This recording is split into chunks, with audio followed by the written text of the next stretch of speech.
Mr. Sanjay Joshi, the President of the Observer Research Foundation, my colleague and friend Mr. Samir Saran, Excellencies, ladies and gentlemen. Often it has fallen to my remit at conferences of the Observer Research Foundation to sing for my breakfast, but singing for my supper, I think this would be a first with the Observer Research Foundation today. Before I commence to reflect on the subject, as Mr. Joshi was mentioning, you've had an extremely fruitful day, and I would like to thank and congratulate the Observer Research Foundation for holding this conference on a subject which is extremely topical and has been agitating the minds of not only policymakers but more importantly people all around the world. Invariably at conferences like this, especially when I have my very dear friends and my constant companions present, I begin with the confession that whatever I say out here, I speak for myself, and it would be inappropriate for me to be really binding the government of India to the views which I express at any academic fora. Of course, if there are any questions later as to what aspect falls within the domain of the policy of the government of India, I would be more than happy to answer that either publicly or privately. Samir and Mr. Joshi asked me to reflect on the concept and the idea of the freedom of expression in the age of the internet.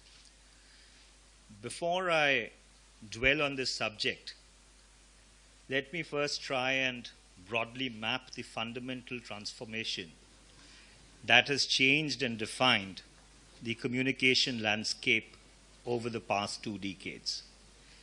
Maybe thereafter I would try and ideate on how this and other factors have shaped the whole discourse on the freedom of expression in the very interesting times that we live in. It would be a non sequitur to say that the new frontier in the cyber age is undoubtedly digital. Eric Schmidt and Jared Cohen, in their seminal treatise, The New Digital Age, made some very prescient observations which I have paraphrased as follows. The internet is perhaps the largest experiment involving anarchy in the world. And it has succeeded. Those last 4 words are mine. Today, the internet represents the largest ungoverned space on planet Earth. Never before in the history of mankind have so many people from so many places had so much power on their fingertips. Every 2 days, more digital content is created than from the dawn of civilization until 2003. What is evolving is a tale of 2 civilizations, one physical that has evolved over the millennia and one virtual that is very much in the formation. The new media, or the social media as we call it, rides on the back of this World Wide Web. In India, as we speak, there are 124 million people who use the internet. The figure is expected to grow to 370 million by 2017. Facebook tells me that they have 80 million people as their customers in India. Twitter says that they have 18 million. And I know that this entire universe is expanding exponentially every day. And now, here lies the rub. Over 2 decades ago, English, French, Spanish, Russian, and now Mandarin, and some other international languages have been the medium of diplomacy, literature, governance, social interaction, and trade. These languages now have a new companion, one that promises to shape an overwhelming architecture of human engagement in the days ahead. It is called binary, and it is the language of digital communication. Many years ago, the 10 numerals were replaced by 2, that is 1 and 0 in the binary model. Today, the same is happening with language, where the English alphabet soup, when digitized, is reflected by a 1 and a 0. Alongside language, behavior and norms too are increasingly conditioned by this binary on and off, yes and no, are the stark rules of conduct on the internet. We are confronted by a new dual reality, one in which the entire digital world is a binary governed by 1 and 0, and the interface and regulation is still human or analog, as humans, except for some of us, still do not live in the binary. Therefore, this is the real debate. In the digital world, privacy is either on or it is off. In the real world, it is much more nuanced. In the digital world, freedom of expression is either on or off. In the real world, again, it's far more subtle, if not complex. The reality is that we are struggling with shaping the analog interface to the digital world. It's ironic because it is the classical case of the tail wagging the dog, for the lack of a better expression.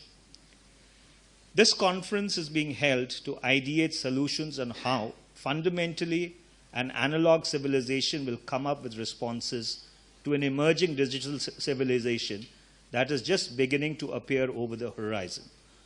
What we are experiencing is technology rapidly outpacing our cognitive abilities limited by vocabulary.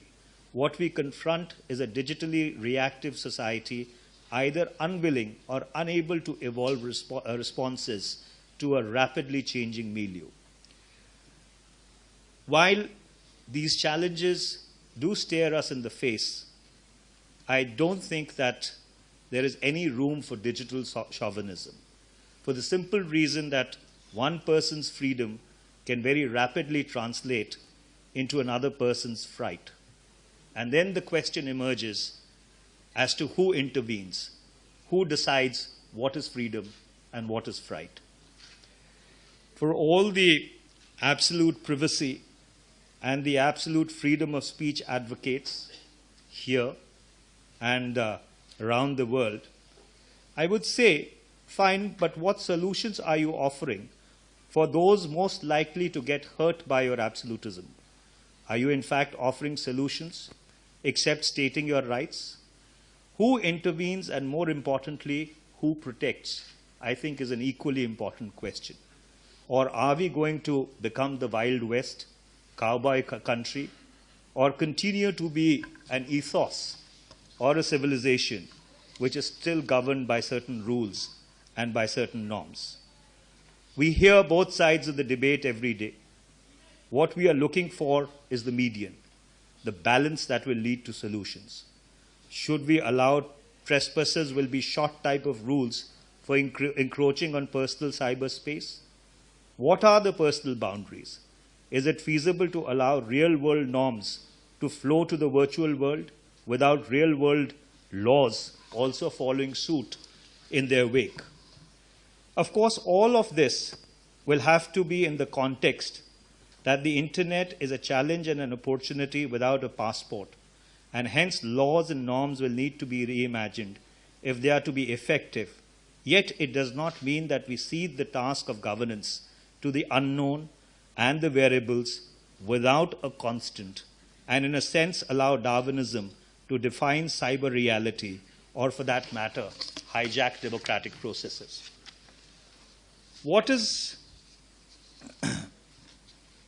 right now seems to be perhaps the law of the jungle running under Darwinian principles, but it has to be made accountable and responsive to the greater common good.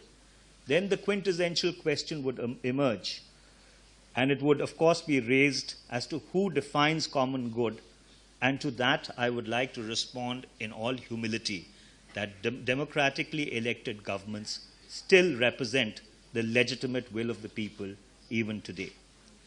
Conversely, if we look at the other side of the argument, we must also accept anarchy to a degree must be the salient feature of the internet domain. And in that sense, it gives voice to millions and reach to those without access. We must also allow 1 million mutinies to flower on the net as they unleash creativity and entrepreneurship, which refines the human experiment on a daily basis. The reality also is that without there being a jungle somewhere, evolution and the survival of the fittest invariably comes to a grinding halt. But here lies the paradox again. On one hand, the cyber world enables grassroots democratization like nothing before. But on the other, we have seen the same medium also having the potential for enormous destruction inflicted through the same rights that enable emancipation, and invariably and unfortunately, the victim, more often than not, are the newly emancipated. While no government, and I repeat this, that no government must seek to restrict this feature, and those who try to do so do it at their own peril. We have seen this happening with the Great Firewall of China, where in spite of a ban on Facebook and Twitter, the Chinese social media, the Weibos, if I pronounce the word correctly, has grown just as big and loud, with the government hard-pressed to control it. Given how big and how quickly the Weibo has proliferated, a turn back to a no social media paradigm is something which even the most battle-hardened, hardline Chinese Communist Party, a Pratik, possibly also would not be able to implement. We in India have been grappling with this question. As most of you know, freedom of expression is guaranteed by our constitution. However, it has reasonable restrictions. Therefore, in the offline world, while protest and dissidence is allowed, if the government feels that it could cause communal disharmony or become a law and order situation, it has to step in and do the policing. The conundrum is how these shades of grey would play out in the black and white world of binary. In the past year and a half, some major incidents have reinvigorated the discourse as to how the potential problem of offensive communication over the internet needs to be or can be surmounted. I think during your deliberations today, somebody must have flagged the mass panic and exodus of people from the northeastern part of India who had to flee from cities in South India in July last because of mischievous messaging that claimed that they would be targeted if they do not leave. Now, despite messages from the government over the same medium, we could not ebb that exodus. Ultimately, government had to cut SMSs to only 5 a day to stop further spread of new rumors. In Jammu and Kashmir, the chief minister took a decision to block the internet for some time when news of the innocence of Muslims video took the world by a storm. He did not want to risk any flare-ups in a state of the kind being seen in other parts of the world. Similarly, last month in the central Indian state of Uttar Pradesh, there were riots in a city called Muzaffarnagar, and there was news of a video on YouTube which inadvertently ended up fanning these flames of communal passion. In that situation, one must wonder, what should the government's action be? On one hand, it is believed that the person who initially posted this video a few years back, did so to raise public outrage against extrajudicial executions, brutal lynching. This is indeed a noble cause. Yet, a couple of years later, you see the same video being circulated to fan communal conflagration. Now, intent of the initial poster, those who posted it during the riots, recent riots in North India, is easy to pinpoint. This is unusual. Most often, intent becomes very difficult to prove. Given this paradigm, we must pause to consider at what point a personal tweet, essentially a digital freedom of expression, turns into a mass broadcast, a telecommunications business in effect, one that you would agree should certainly be amenable to certain standards of accountability at least. When talking of the internet and freedom of expression, it is easy to be absolutist when you are not responsible for keeping the peace. However, everyone must remember that along with the wonderful positive development the internet has brought us, creativity, employment, e-government, and more connectivity, there are areas which are hidden from the public view that are negative. This is the dark net, as the scholars call it, and they consist of terrorist networks, cyber criminals, and other insidious networks that aim to twist the internet to their advantage, what I often refer to as the spectre of the hidden people. There is no choice for governments but to be alert. The entire point of this conference, as was explained to me, the CYFY, is to discuss some mechanisms to ensure that the internet stays positive, freedom of cyber navigation is instaured, and the internet remains free and safe, just like any of our other global commons. But there is more to democracy. It is the responsibility of government to keep you safe, even when you are fast asleep. What should the government do when it knows certain people are using the internet to fan violence? This is where concepts of surveillance, monitoring, cyber experts come in. This is the real world we unfortunately live in. Should not the government have both a legal and technological way to stop such activity? As we see cases in the real world where indisputable rights require courts to intervene to enforce them. We've seen this debate over Park 51 Islamic Center in Manhattan, also in Europe where legal mechanisms finally enabled the building of a mosque in Marseille that was opposed by legal residents. Now, if this is the case of rights in the real world, I fail to see why the outrage or what is in effect the baby steps of norms evolving in the virtual civilization.